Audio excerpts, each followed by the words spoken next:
what is a sustainability mind to you? You know, I don't really care that much about definitions. I think definitions are good because they give you a direction. They give you the theoretical understanding, but they also tend to put you and to put your mind in a box, and staying inside the box is dangerous. I think we all need to think outside the box, and that's not a cliche. That for me, it's a reality. So I don't care that much about definitions. I think it's about realizing that you need to have a good impact for what you are doing, and you need to have a positive impact in the economy, in the society, and on the environment. Particularly as a leader business, as a leader in general, because we are talking about more than business leaders. We have political leaders. Yeah, we have all kinds of leaders in all the layers of the society at all levels. So that's one. And second, it's about making sure that the world as we have it today is there tomorrow and the day after tomorrow, and that we do not deplete it and we do not put in danger the future of our children and our grandchildren and all the other generations afterwards. So for me, sustainability is about that. Understanding that you have an impact and that your impact must be positive, and you need to find ways to have a positive impact, big or small, doesn't matter, and not depleting the resources of today, making sure that the ones coming after us, they will have access to this beautiful world. And when I'm talking about the beautiful world, I'm talking about, again, more than the environment. I'm talking about the people in this world. I'm talking about the places, the beautiful places, the beautiful history, about everything. So I don't care that much about definitions. Yeah, although that's I'm using a lot of definitions in my doctoral work. But me as a human being, I don't care that much about definitions. You know, I care about what I feel, and I think we all should look first inside ourselves. We should look at our values, and we should put sustainability and what it means in the perspective of those values. Beautiful.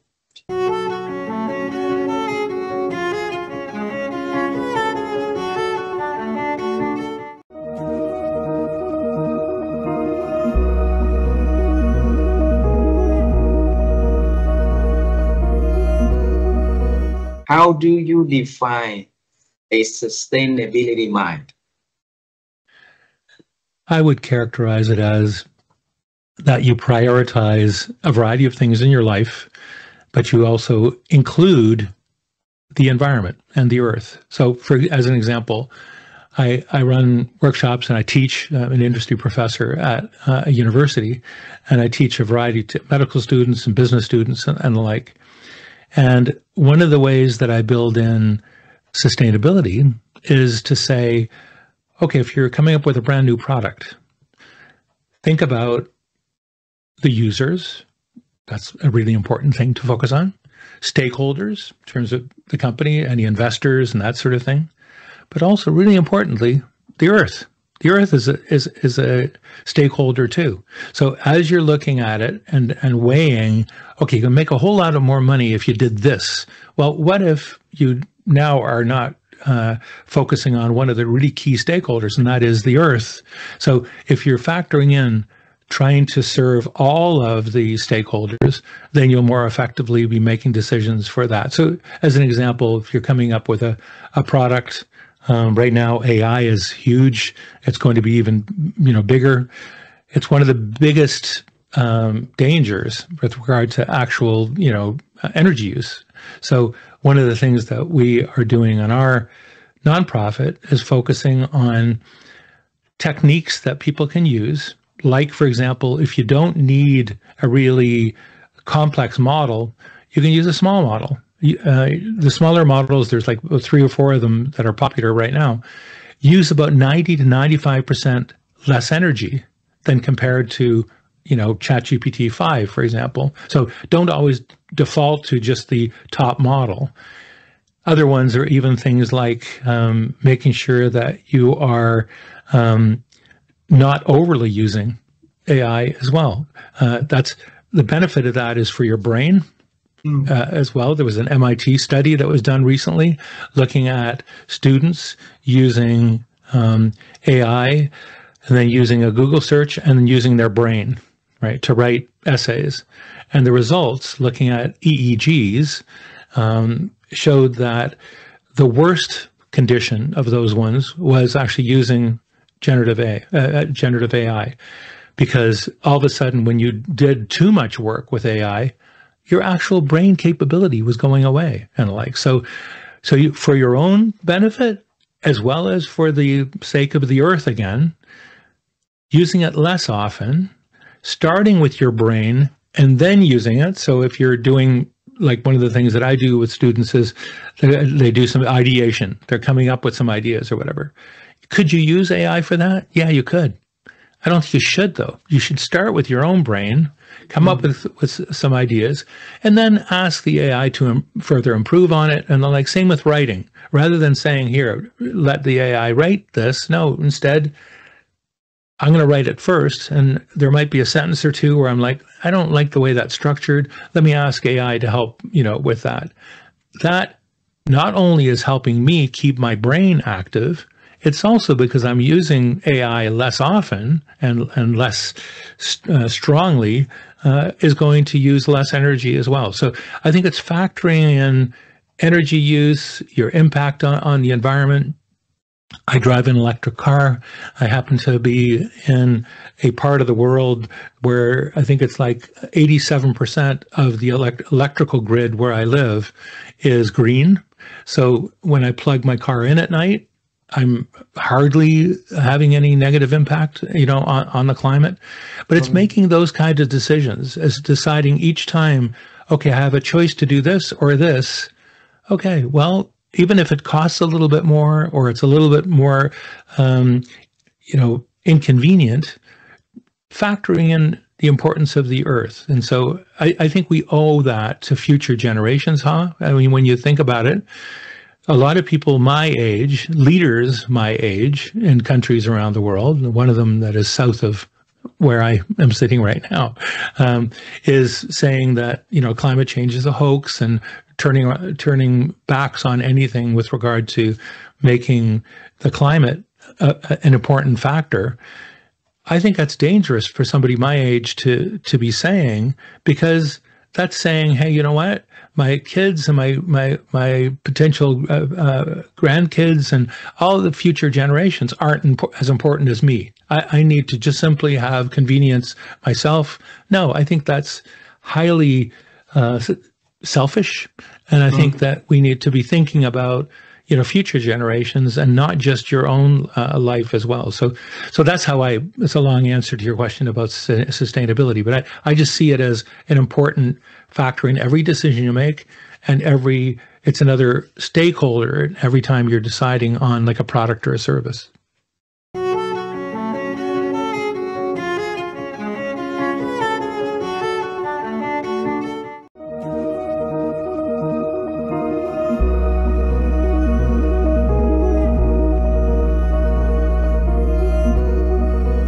If you can define your own word about sustainability mind, what is that to you?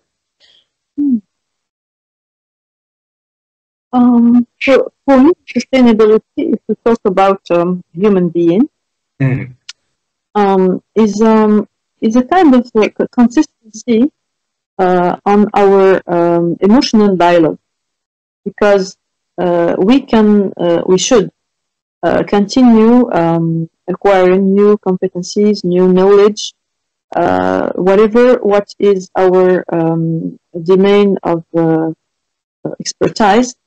But what is most important is to to focus on keeping the link.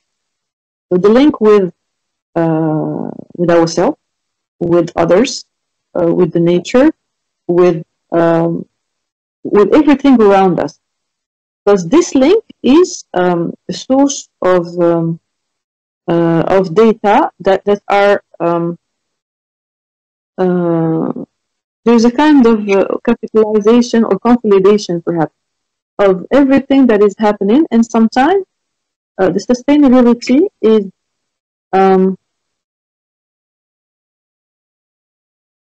is about relationship, is about the time we invest in helping others, in perhaps creating initiative to change something in this world. It's about our footprint, because we never know when we are going to go to the other side. And there are many stuff that may go with sustainability. Beautiful.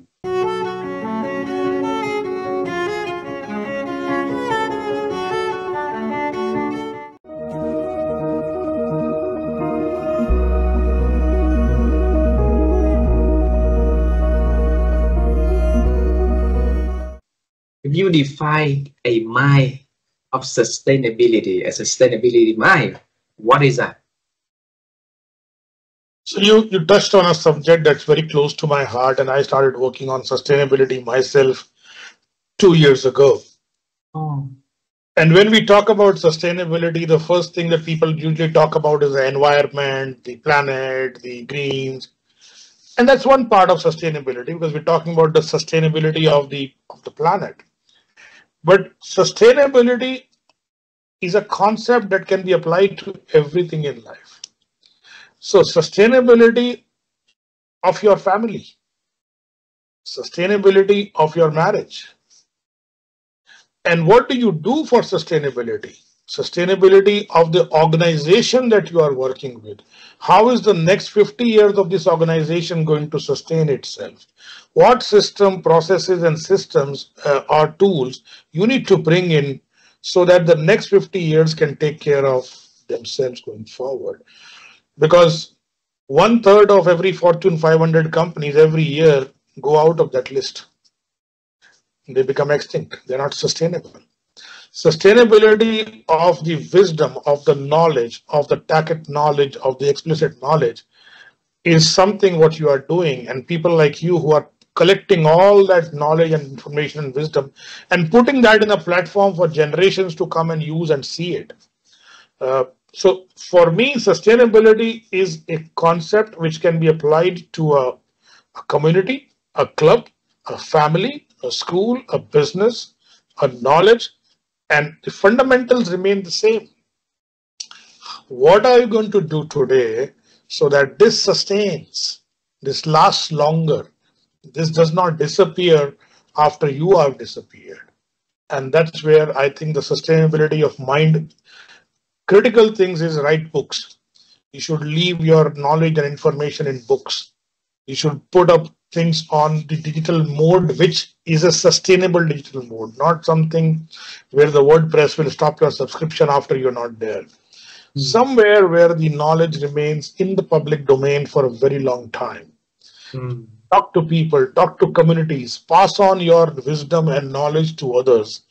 Create more HAs, create more GPs, create more people who can duplicate you, and so the journey continues. And that's what sustainability of mind means to me.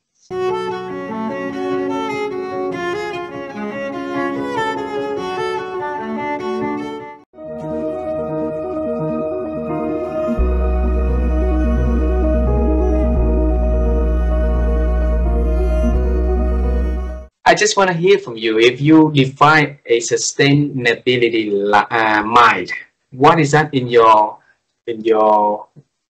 world? What is a sustainable life? Sustainability mind. Oh, okay. My wife has been pretty involved with Conservation International. So I would say that parallels sustainability. I mean, it's about preservation of the rainforests and other natural habitats, and has learned a lot about how they benefit society. And so the last 7 years, she has hosted a golf tournament that raises money and gets matching funds. And she didn't really know anything about it until she started hosting the golf tournament and said, okay, we'll raise money for this cause. And so she's a very curious person by nature. She began to learn a lot, and she would share with me things that were going on, how long it takes a toothbrush to decay in a landfill, things like that, and that maybe we should be using different materials. Where I've seen the sustainability mindset come from her to me is just my thought process around taking a few more steps to recycle something where in the past I probably wouldn't. To maybe take food scraps that she'll collect food scraps, and then her boss has a compost pile and she gives them to him and he dumps them out there. And so they're little steps, but if everybody was taking those little steps, that would make a big, big difference in terms of sustainability and conserving the environment and doing the things that are really important. The other thing that I think about too is the messaging around that. And so I will share with you a couple things. One, persuasion can become very important, right? Just diving in and asking somebody to maybe donate to sustainability, they might be like, oh, no. But if you ask the right questions where they start to say, well, yeah, the environment's important, and well, yeah, I want to make sure that my kids or my grandkids have an environment that's healthy. You're kind of walking them in this path to get them to realize it's more important to you than you realize. Then they might be more willing to donate. The other thing is too that I think, especially now being a grandparent, I am going to be much more willing to do things thinking about Emmett growing up and how will it impact him. I am more concerned about that than how it may impact me. I mean, I've lived a good long life already, and God willing, hopefully I live decades more, but hopefully he's going to be around this earth for 80, 90, who knows, with technology, maybe 100 years. So I'm more concerned with him than I am with me in terms of some of these like sustainability issues.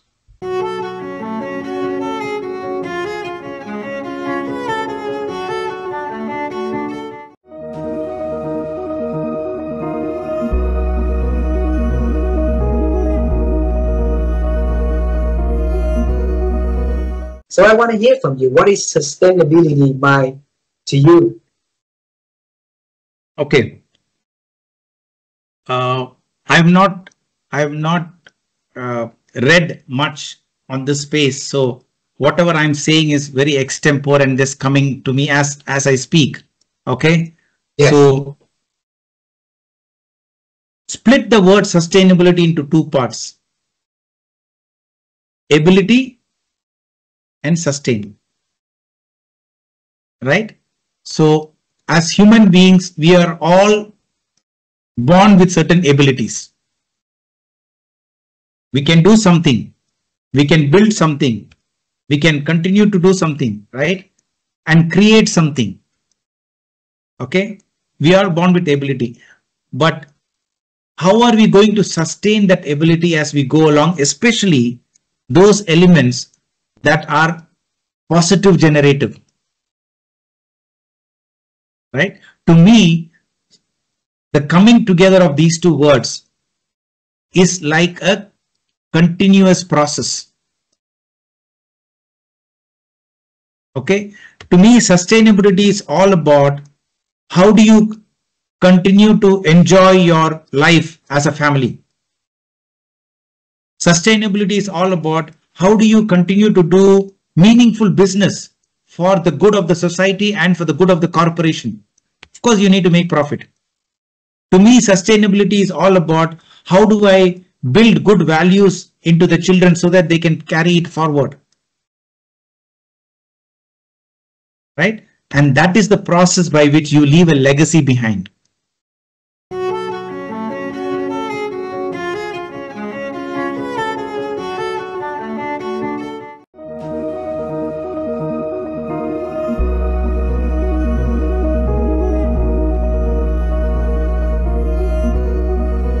If you can think of a sustainability mind in your own way, what is that you think of that, Ben?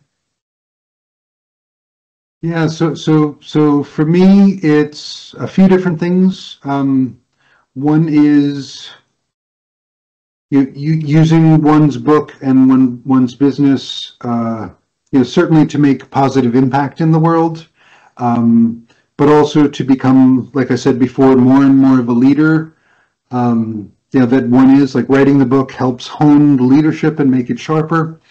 And in all of that, right, a benefit of service and impact, right, is the money we make.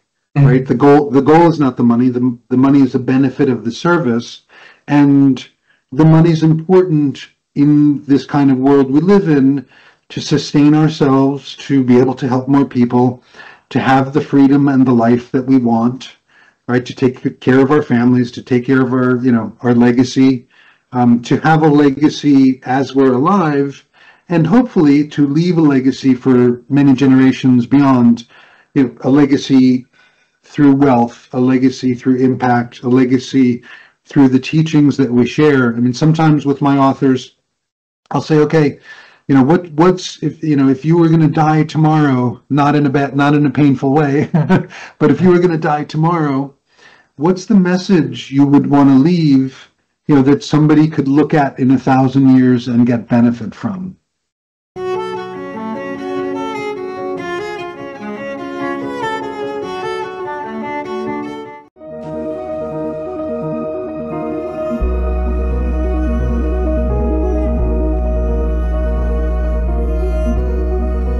If you define a sustainability mind, what is that to you? Sustainability mind.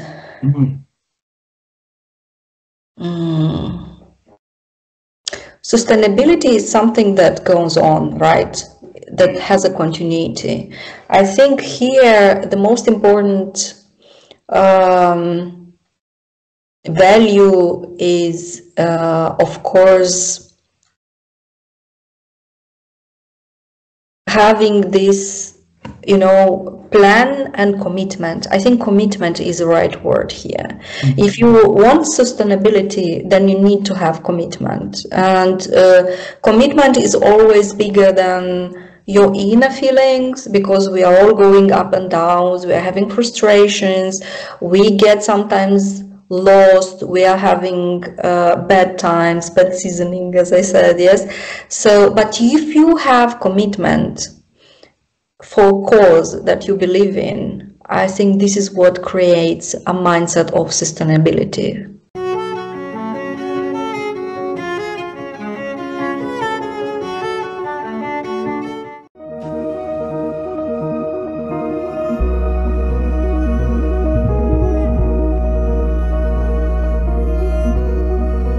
For me, a mind that exhibits sustainability is one that can thrive over the long term, not just survive. So a lot of people are just surviving month to month, quarter to quarter. In order to thrive, it's about not sacrificing the very things that will allow you to be sustainable. So for example, if you sacrifice your health, eventually you will burn out. That is not sustainable. That won't help you thrive. In order to be sustainable, in order to have sustainability in your career, you need to have really solid foundations in place. Think of it like a house. If you build a house with no foundations, the first challenge it experiences with the weather, like the rain you're going through at the moment, then it collapses.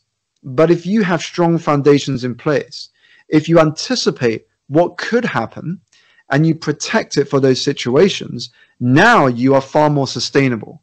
You are able to thrive in very different conditions.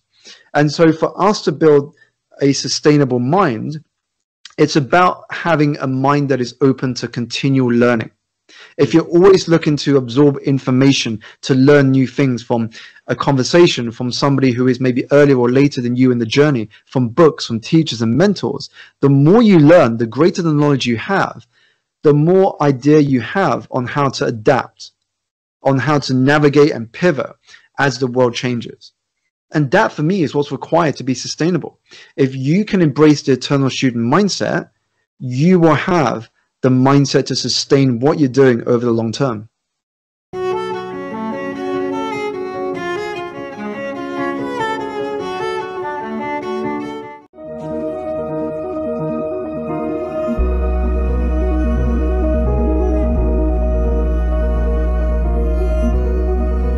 Yeah, I think it's well, what is sustainable, you know, is something that you're not going to throw away. It's something that you can always reuse, right? It is sustainable. You can keep it with you. It's not going to die or not going to be damaged. And that's the thing, is that, you know, that wisdom, this life experience, this way of thinking, this kind of philosophy, it is sustainable thinking, right? Because you can use it in every experience of your life, or even at work. You can use it in 20 years or 50 years or 100 years from now. And so it's just, you know, it gets transformed, so it gets applied differently by different people, but it's the same at the root cause, you know, at the root, at the beginning. Yeah, it is the same knowledge, it is the same thing that you reuse. And so that's kind of how I would explain this you know, sustainable thinking. And, you know, in coaching, it's like ancient wisdom, you know, things like that. You know, you have a lot of that in Asia. I think that there's a lot of sustainable knowledge, sustainable techniques, sustainable approaches, and these things actually are very good to be shared, you know, through technology and through AI, because when people understand, when people apply them, when people appropriate, right, or integrate that, they also become sustainable. They can use that everywhere, every time, as much as they want. Right? So from me to you to someone else, maybe it just changes the colors, or some elements add to that, but, you know, it's the same cloth. I'm just sharing, it's the same book, and basically just evolves through time and through people. And I think this is for me a definition of sustainability, is to make that reusable, transformable, without losing its essence or purpose. If I want to have that way of thinking, what do I need to do every day? You need to you need to remind yourself about some of the methods, the principle, and you need to put yourself into practice, right? I think it's like sports, right? It's like health. If you want to live in a good health, I don't know, every morning you go up and you go have a walk, or if you don't have a walk, you make a pause during your day and you go to the gym, or right? That's basically a little bit of discipline, regularity. You need to put things under practice, right? So if you're under pain, you speak with friends, you speak with people, you reflect, you give yourself time. Or, you know, if you have a challenge and you don't know how to get organized, then you pause. You know, you take your, you know, you get your eyes out of the work you do, and you observe and you ask yourself questions. So I think the practice is about that, right? It's really about the questioning, right? It's like, okay, where am I now? What's happening to me? Why am I here, right? Why do I feel this? Why do I think this? Why do I think this? Can I do it better? How can I change? What can I do to change? Why do I need to change that, right? And who I want to become through that change. These are all the kind of questions that are sustainable, everywhere, every time, with everyone. It's universal.